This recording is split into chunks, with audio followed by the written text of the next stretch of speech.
Hello दोस्तों, नमस्कार। मैं आरबी सिंह अपने YouTube channel everyday epic fusion पर आपका हार्दिक अभिनंदन करता हूं। और दोस्तों, आज एक नया विषय लेकर आपके सम्मुख हाजिर हूं।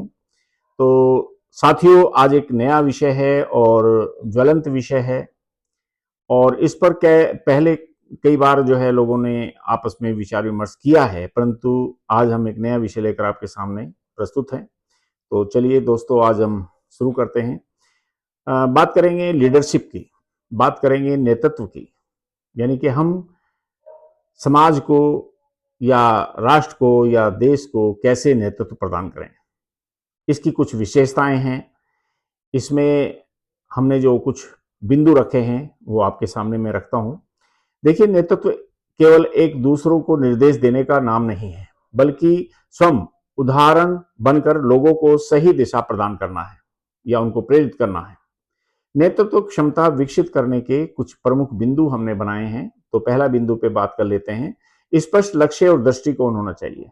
यानी कि लीडरशिप में हमारा जो दृष्टिकोण है वो स्पष्ट हो और व्यक्ति दूरदर्शी हो।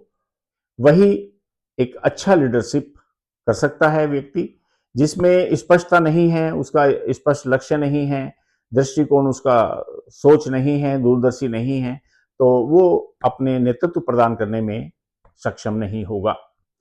तो इसके लिए हमारा स्पष्ट लक्ष्य होना चाहिए और दृष्टिकोण भी साफ सुथरा होना चाहिए। दूसरा बिंदु है आत्मविश्वास विकसित करें। यानी कि हम अपने अंदर सेल्फ कॉन्फिडेंस लाएं, आत्मविश्वास रखें। जब हमारे अंदर आत्मविश्वास होगा तभी हम दूसरों को विश्वास लेकर जीत सकते हैं। यही नेतृत्वता की पहचान है। तीसरा बिंदु, संवाद कौशल बेहतर बनाएं। यानी कि जो भी हमारे साथ लोग जुड़े हुए हों, या समाज जुड़ा हुआ हो, या फिर देश के लोग जुड़े हुए हों, तो हमें हमारा जो संवाद है उसमें कौशलता होनी चाहिए। संवादहीनता होगी तो लोग हमारे से कटेंगे, दूर हो जाएंगे। तो हमारे अंदर संवाद बना रहना चाहिए। बेहतर बनाएं। हमारी वाणी में विनम्रता हो, कर्कशता ना हो। यदि विनम्रता रहेगी तो लोग जुड़ते चले जाएंगे, यदि कर्कशता रहेगी तो लोग हटते चले जाएंगे। स्वाभाविक है। तो ये बिंदु हमने रखा है कि संवाद कौशल बेहतर बनाएं। यदि हमने लोगों के साथ संवाद ही नहीं बनाया तो लोग हमारे से दूर होते चले जाएंगे। चौथा बिंदु है जिम्मेदारी स्वीकार करें। जब जब भी कभी लोगों को या लोग हमें जिम्मेदारी सौंपते हैं तो उससे भागे ना, उस पर डटे रहें और जिम्मेदारी का मुकाबला करें, साथ रखें और उस पर खरे उतरें। तो जिम्मेदारी स्वीकार करना हमारा कर्तव्य होगा। यदि एक अच्छे लीडरशिप में ये क्वालिटी होनी चाहिए। निर्णय लेने की क्षमता बढ़ाएं। यानी कि कभी कभी ऐसे निर्णय आ जाते हैं और हमें निर्णय लेने की क्षमता, हमारे अंदर ताकत आनी चाहिए कि जो हम स्वयं निर्णय ले सकें। कई बार क्या होता है कि हम एक दूसरे से पूछते रहते हैं, बताइए आपका विचार क्या है। ठीक है, हमने विचार ले लिया, लेकिन निर्णय आपका ही होना चाहिए। वही बेस्ट नेतृत्व प्रदान करने की क्षमता यानी कि लोगों में होनी चाहिए। छठा बिंदु हमने लिया है, पांचवा, कि निर्णय लेने की क्षमता बढ़ाएं। ये तो हो गया। और अनुशासन और समय प्रबंधन, यानी कि हमारे अंदर समय प्रबंधन बहुत महत्वपूर्ण रखता है। यानी कि कभी कोई मीटिंग बुलाई है या हमने लोगों को बुलाया है, आमंत्रित किया है, तो उसमें यदि हमारा समय निर्धारित नहीं है, हम नहीं पहुंच पा रहे हैं, या उसको समय प्रबंधन यानी कि मैनेजमेंट नहीं किया है हमने समय का, तो हम वहां पर विफल हो जाएंगे। यानी कि हमारी जो लीडरशिप है उसमें खामी आ जाएगी, नेतृत्वता की कमी रहेगी। हमारा जो नेतृत्वता प्रदान करने का लक्ष्य है उसमें कमी आ जाएगी। तो एक अच्छे नेतृत्व प्रदान करने के लिए अनुशासन और समय प्रबंधन होना बहुत जरूरी है। यानी कि हम स्वयं में अनुशासित रहेंगे तो लोगों को भी उसका वो लोग प्रेरित होंगे, यानी कि उसके ऊपर प्रभाव पड़ेगा। सातवां बिंदु है सहानुभूति और सहयोग की भावना।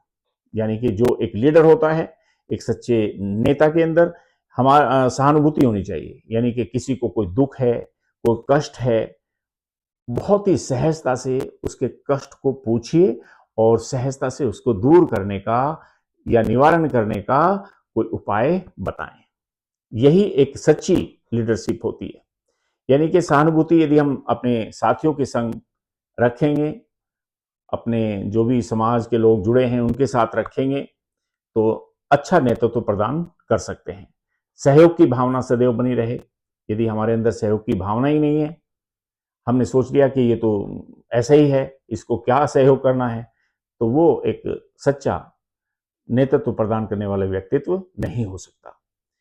और अंत में लास्ट में एक पॉइंट और रखा है, निरंतर सीखते रहें।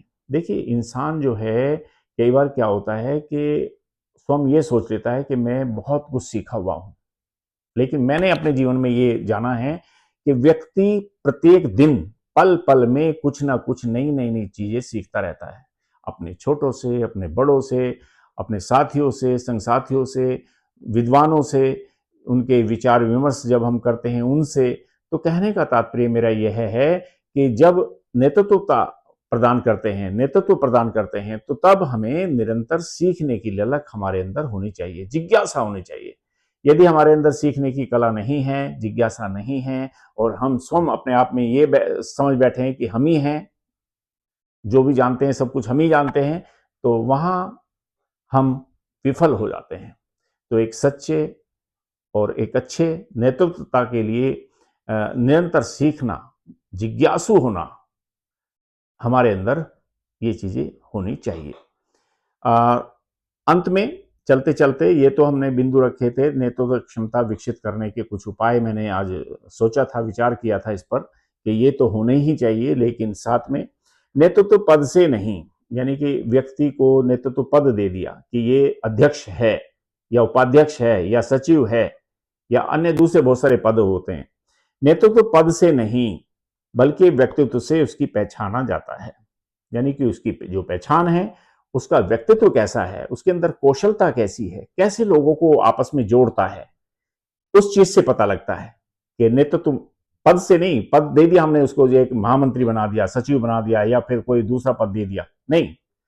उसके अंदर ऐसी क्षमता कौन सी है, उसके व्यक्तित्व की पहचान से ही व्यक्ति जाना जाता है।